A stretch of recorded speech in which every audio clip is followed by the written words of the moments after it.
For more on this story, let's cross live now to our correspondent in Kabul, Nanna Muus Steffensen. Nanna, I want to start with Biden's pledge to bring interpreters who worked with the U.S. military over to the States, even before their visas are ready. Are these interpreters being targeted currently?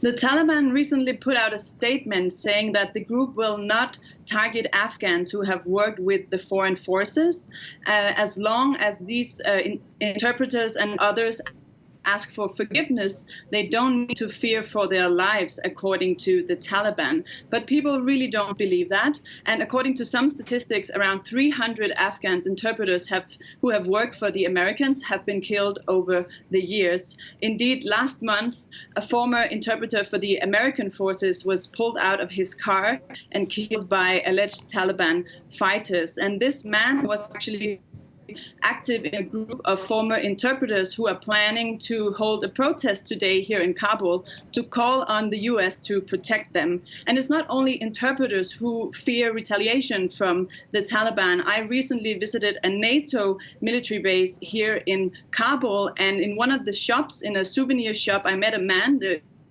shopkeeper, and he said to me that he was so afraid that if the Taliban would discover that he had worked with these people, as he said, the foreigners, he was afraid that 100% sure the Taliban would kill him.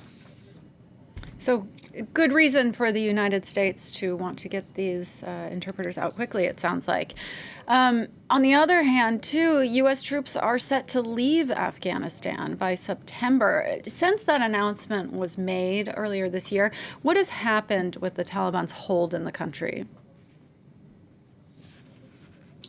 Every day, Afghans are waking up to the news of more districts around the country falling into Taliban hands. At least 60 districts have been taken by the group since May 1st.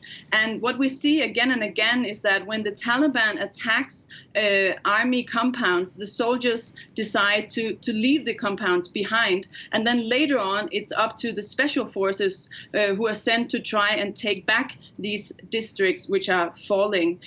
Through 20 years of war, the US and NATO have been training, advising, and equipped the Afghan army. And despite that, the Afghan forces are now under such a pressure from the Taliban that the government is encouraging local militias to pick up arms and start fighting the Taliban to assist the army.